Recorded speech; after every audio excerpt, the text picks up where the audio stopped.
Hey guys, good evening. Welcome back to the channel study portal. Study portal पर आप सभी लोग का एक बार फिर से स्वागत है।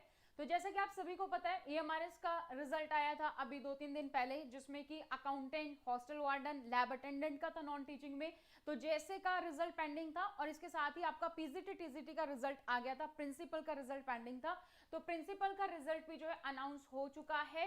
तो ये आज की ही डेट में 24 जनवरी को हमारा ईएमआरएस प्रिंसिपल का रिजल्ट आ चुका है। तो आप इसको फटाफट से वेबसाइट पर चेक कर सकते हैं। और जो लोग हमारे साथ टेलीग्राम चैनल पर जुड़े हुए हैं, मैंने पीडीएफ शेयर कर दी है, तो आप वहां से भी डायरेक्टली चेक कर सकते हैं। पीडीएफ में अपना रोल नंबर फैच करके आप अपना रिजल्ट चेक कर सकते हैं, क्योंकि वेबसाइट में अभी रिजल्ट आया है तो वेबसाइट पर काफी जो है बेसिकली स्ट्रेस है, काफी सारी भीड़ है, तो वहां पे जो है थोड़ा सा टाइम लगेगा, वेबसाइट थोड़ी स्लो चल रही है, लेकिन पीडीएफ मैंने आप लोग के साथ शेयर कर दी है, तो फटाफट से आप उसके वहां पर चेक कर सकते हैं। तो नोटिस में क्या है वो सारी डिटेल्स चेक कर लेते हैं। लेकिन इससे पहले अगर आप लोग इस चैनल पर नए हैं और चैनल को अभी तक सब्सक्राइब नहीं किया है, तो चैनल को सब्सक्राइब कर लीजिए, साथ ही बेल आइकन को प्रेस कर लीजिए, ताकि जैसे वीडियो अपलोड की जाती है उसकी नोटिफिकेशन आप सभी लोगों को मिल सके। तो आज का ही ये नोटिस है 24 जनवरी का। और इसके अलावा जो लोग नए हैं उन लोगों को मैं बता दूं कि स्टडी पोर्टल एकमात्र ऐसा इंस्टीट्यूट है जो आपको पूरे भारत में प्रिंसिपल और वाइस प्रिंसिपल की कोचिंग प्रोवाइड करता है। हम आपको live classes, live batch with interaction, doubt session, recorded batch, notes by courier, test series और इंटरव्यू बैचेस भी अवेलेबल है। तो अगर आपका सिलेक्शन हुआ, अगर आप इंटरव्यू बैच ज्वाइन करना चाहते हैं, तो इंटरव्यू बैच भी अवेलेबल है। उसके लिए आप हमारे हेल्पलाइन नंबर पर हमें कांटेक्ट कर सकते हैं। हमारा हेल्पलाइन नंबर है 8447410108। तो इसमें क्या कहा गया, नोटिस देख लेते हैं। नेक्स्ट आपकी जो बोर्ड है जो एग्जाम कनेक्ट करती है, national education society for tribal students has successfully conducted the EMRS exam on 16 दिसंबर। 16 दिसंबर को ये आपका एग्जाम हुआ था, जिस टाइम पर यूपीएससी वाइस प्रिंसिपल के इंटरव्यू भी चल रहे थे, तभी आपका एग्जाम हुआ था। To fill up the vacant positions of principal in EMRS across the states।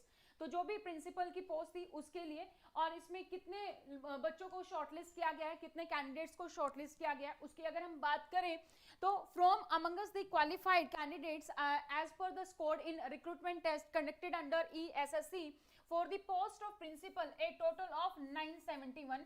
Total 971 जो कैंडिडेट है उनको प्रोविजनली शॉर्टलिस्ट किया गया है, और एक वैकेंसी के लिए 3 कैंडिडेट को शॉर्टलिस्ट किया गया है। तो अब आपका जो नेक्स्ट स्टेप होगा वो होगा आपका इंटरव्यू। आपको इंटरव्यू जो है वो देना होगा, जो इन्होंने भी अपना रिटर्न शॉर्टलिस्ट किया है। तो इंटरव्यू का जो रेशो है 1:3 रखा गया, यानी कि 3 कैंडिडेट एक पोस्ट के लिए है।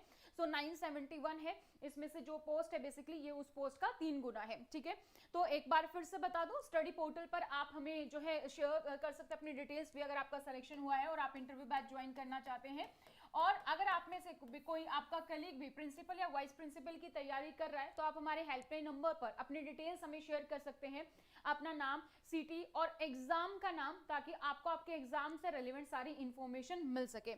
रोल नंबर जो भी है प्रोविजनल कैंडिडेट के, वो इस नोटिस में दिए गए हैं। जो भी शॉर्टलिस्टेड हैं उनको इंटरव्यू होगा, और इंटरव्यू के लिए allowed to appear in the interview on verification of their documents at the time of interview. तो इंटरव्यू के टाइम पर ही जो आपका डॉक्यूमेंट प्रोसेस होता है, जैसे हर एक इंटरव्यू में होता है प्रिंसिपल के में, ठीक उसी तरीके से होगा। आपको अपने डॉक्यूमेंट्स कैरी करने होंगे, तो इस पर भी आपको वीडियो मिल जाएगी कि क्या क्या डॉक्यूमेंट्स आपको कैरी करने हैं, क्या क्या आपको फाइल में लगाने हैं।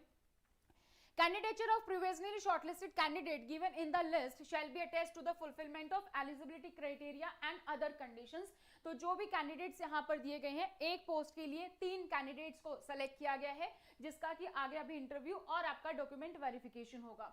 The candidates will be required to produce the original certificate। आपको ओरिजिनल डॉक्यूमेंट्स अपने यहाँ पर अब देने होंगे, जैसे कि आपका एलिजिबिलिटी और रिजर्वेशन क्लेम्स। एलिजिबिलिटी यानी कि आपका जो एजुकेशन डॉक्यूमेंट्स होंगे उसकी बात हो रही है, साथ ही सेकंड आपका एक्सपीरियंस जो डॉक्यूमेंट्स होंगे उसकी बात हो रही है, और रिजर्वेशन क्लेम्स जैसे कि आपका एज वाइज या कास्ट वाइज आपने जो भी क्लेम लिया था उसके अकॉर्डिंग। ठीक है, तो जैसे एज को लेकर एजुकेशन क्वालिफिकेशन, कैटेगरी अगर आपने क्लेम की थी SC ST OBC, तो उसका सर्टिफिकेट आपको देना होगा, या EWS या पर्सन विद हैंडीकैप या एक्स सर्विसमैन, तो वो सर्टिफिकेट्स आपको यहाँ पर प्रोवाइड करने होंगे डॉक्यूमेंट वेरिफिकेशन के टाइम।